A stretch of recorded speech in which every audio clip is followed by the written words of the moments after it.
The Return of Rhyme and Reason. Sailing past three of the tallest peaks and just over the outstretched arms of the grasping demons, they reached the ground and landed with a sudden jolt. Quick, urged Talk, follow me. We'll have to run for it.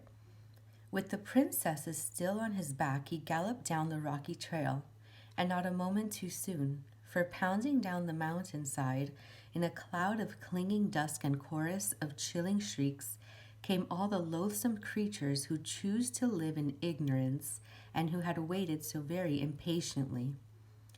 Thick black clouds hung heavily overhead as they fled through the darkness, and Milo, looking back for just a moment, could see the awful shapes coming closer and closer. Just to the left, and not very far away, were the triple demons of compromise. One tall and thin, one short and fat, and the third exactly like the other two. As always, they moved in ominous circles, for if one said here, the other said there, and the third agreed perfectly with both of them.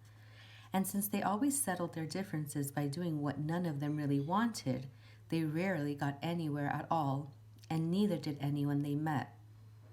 Jumping clumsily from boulder to boulder and catching hold with his cruel curving claws was the horrible Hopping Hindsight, a most unpleasant fellow whose eyes were in the rear and whose rear was out in the front. He invariably leaped before he looked and never cared where he was going as long as he knew why he shouldn't have gone to where he'd been. And, most terrifying of all, directly behind, inching along like giant soft-shell snails, with blazing eyes and wet, anxious mouths, came the Gorgons of hate and malice, leaving a trail of slime behind them and moving much more quickly than you'd think. Faster, shouted Talk, they're closing in. Down from the heights they raced, the humbug with one hand on his hat and the other flailing desperately in the air, Milo running as he had never run before, and the demons just a little bit faster than that. From off on the right, his heavy bulbous body lurching dangerously on the spindly legs which barely supported him, came the overbearing know-it-all, talking continuously. A dismal demon who was mostly mouth, he was ready at a moment's notice to offer misinformation on any subject. And, while he often tumbled heavily, it was never he who was hurt, but rather the unfortunate person on whom he fell. Next to him, but just a little behind, came the gross exaggeration, whose grotesque features and thoroughly unpleasant manners were hideous to see, and whose rows of wicked teeth were made only to mangle the truth. They hunted together and were bad luck to anyone they caught. Riding along on the back of anyone who'd carry him was the threadbare excuse, a small pathetic figure whose clothes were worn and tattered, and who mumbled the same things again and again in a low but piercing voice. Well, I've been sick, but the page was torn out. I missed the bus, but no one else did it. Well, I've been sick, but the page was torn out. I missed the bus, but no one else did it. He looked quite harmless and friendly, but once he grabbed on, he almost never let go.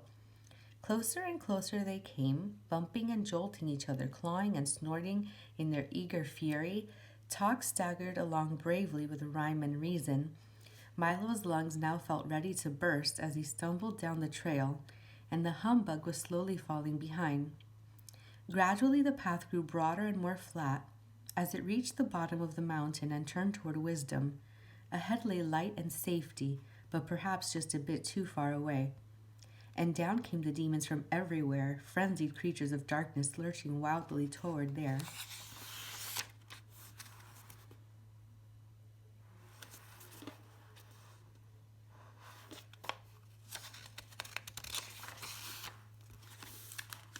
Prey.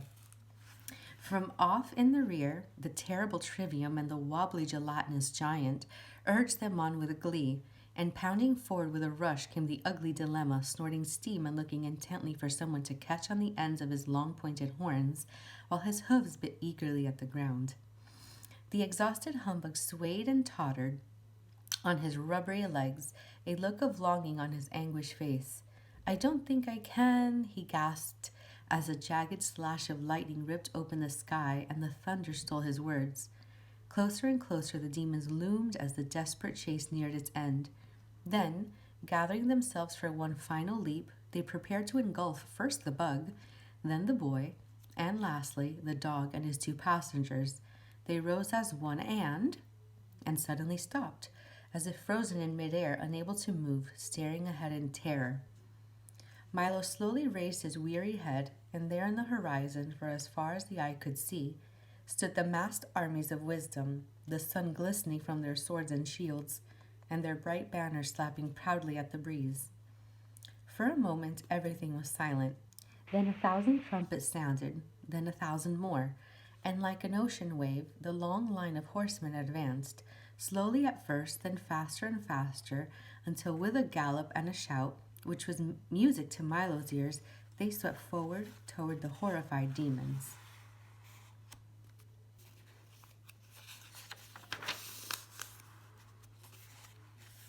There in the lead was King Azaz, his dazzling armor embossed with every letter in the alphabet, and with him the mathematician, brandishing a freshly sharpened staff. From his tiny wagon, Dr. Discord hurled explosion after explosion to the delight of the soundkeeper, while the busy din collected them almost at once. And, in honor of the occasion, Chroma the Great led his orchestra in a stirring display of patriotic colors. Everyone Milo had met during his journey had come to help. The men of the marketplace, the miners of Digitopolis, and all the good people from the valley and the forest. The spelling bee buzzed excitedly overhead, shouting, "Charge! Charge! Charge! Canby, who, as everyone knew, was as cowardly as can be, came all the way from Conclusions to show that he was also as brave, and even Officer Shrift, mounted proudly on a long, low Dotson, galloped grimly along. Cringing with fear, the monsters of ignorance turned in flight and, with anguished cries too horrible ever to forget, returned to the damp, dark places from which they came. The humbug sighed with relief, and Milo and the princesses prepared to greet the victorious army. "Well done," stated the Duke of Definition, dismounting and grasping Milo's hand warmly. "Fine job," seconded the Minister of Meaning. "Good work," added the Count of Connotation. "Congratulations," proposed the Earl of Essence. "Cheers," recommended the Undersecretary of Understanding. And since that's exactly what everyone felt like doing, that's exactly what everyone did. "It's we who should thank," began Milo, when the shouting had subsided, but before he could finish they had unrolled an enormous scroll. And, with fanfare of trumpets and drums, they stated in order that, henceforth and forthwith, let it be known by all men that rhyme and reason reign once more in wisdom. The two princesses bowed gratefully and warmly, kissed their brothers, and they all agreed that a very fine thing had happened. And furthermore, continued the proclamation, the boy named Milo, the dog known as Talk, and the insect hereinafter referred to as the humbug, and hereby declared to be heroes of the realm. Cheer after cheer filled the air, and even the bug seemed a bit embarrassed at having so much attention paid to him. Therefore, concluded the Duke, in honor of their glorious deed, a royal holiday is declared. Let there be parades through every city in the land, and a gala carnival of 3 days' duration, consisting of jousts, games, feasts, and follies. The 5 cabinet members then rolled up the large parchment and, with many bows and flourishes, retired. Swift horsemen carried the news to every corner of the kingdom, and, as the parade slowly wound its way through the countryside, crowds of people gathered to cheer it along. Garlands of flowers hung from every house and shop and carpeted the streets. Even the air shimmered with excitement, and shutters closed for many years were thrown open to let brilliant sunlight shine where it had shone in so long. Milo talked, and the very subdued humbug sat proudly in the royal carriage with Azaz, the mathematician, and the two princesses, and the parade stretched for miles in both directions. As the cheering continued, Rhyme leaned forward and touched Milo gently on the arm. "They're shouting for you," she said with a smile. "But I could never have done it," he objected, "without everyone else's help." "That may be true," said Reason gravely, "but you had the courage to try, and what you can do is often simply a matter of what you will do." "That's why," said Azaz, "there was one very important thing about your quest that we couldn't discuss until you returned." "I remember," said Milo eagerly. "Tell me now." "It was impossible," said the king, looking at the mathematician. "Completely impossible," said the mathematician, looking at the king. "Do you mean?" stammered the bug, who suddenly felt a bit faint. "Yes, indeed," they repeated together. "But if we'd told you then, you might not have gone. And, as you've discovered, so many things are possible, just as long as you don't know they're impossible." And for the remainder of the ride, Milo didn't utter a sound. Finally, when they'd reached a broad, flat plain midway between Dictionopolis and Digitopolis, somewhat to the right of the Valley of Sound and a little to the left of the Forest of Sight, the long line of carriages and horsemen stopped, and the great carnival began. Gaily striped tents and pavilions sprang up everywhere as the workmen scurried about like ants. Within minutes, there were race courses and grandstands, sideshows and refreshment booths, gaming fields, Ferris wheels, banners, bunting, and bedlam, almost without pause. The mathematician provided a continuous display of brilliant fireworks made up of exploding numbers which multiplied and divided with breathtaking results. The colors, of course, being supplied by Chroma, and the noise by the deliriously happy Dr. Discord. Thanks to the soundkeeper, there was music and laughter and, for very brief moments, even a little silence.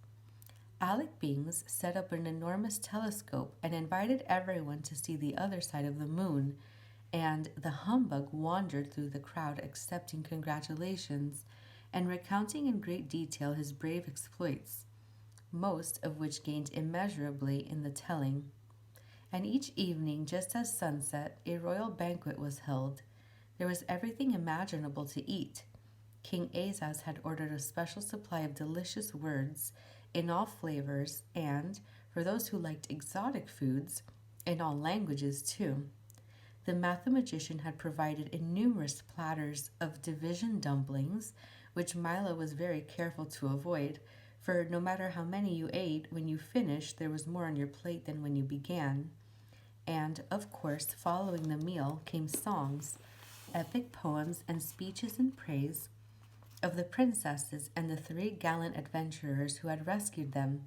King Azaz and the mathematician pledged that every year at this same time they would lead their armies to the mountains of ignorance until not one demon remained, and everyone agreed that no finer carnival, for no finer reason, had ever been held in wisdom.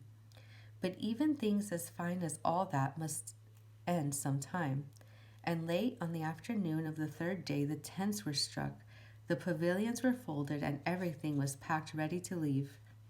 "It's time to go now," said Reason, "for there is much to do." And as she spoke, Milo suddenly remembered his home. He wanted very much to go back, yet somehow he could not bear the thought of leaving.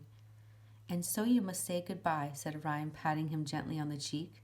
"To everyone?" said Milo unhappily. He looked around slowly at all the friends he'd made, and he looked very hard so not to forget any of them, for even an instant, but mostly he looked at Talk and the humbug, with whom he had shared so much, the perils, the dangers, the fears, and, best of all, the victory. Never had anyone had two more steadfast companions. "Can't you both come with me?" he asked, knowing the answer as he said it. "I'm afraid not, old man," replied the bug. "I'd like to, but I've arranged a lecture tour which will keep me occupied for years." And they do need a watchdog here, barked Talk sadly. Milo embraced the bug who, in his most typical fashion, was heard to mumble gruffly, "Bah!" but whose damp eyes told quite a different story. Then the boy threw his arms around Talk's neck and, for just a moment, held on very tightly. "Thank you for everything you've taught me," said Milo to everybody as a tear rolled down his cheek. "And thank you for what you've taught us," said the king. And as he clapped his hands, the little car was brought forward, polished like new.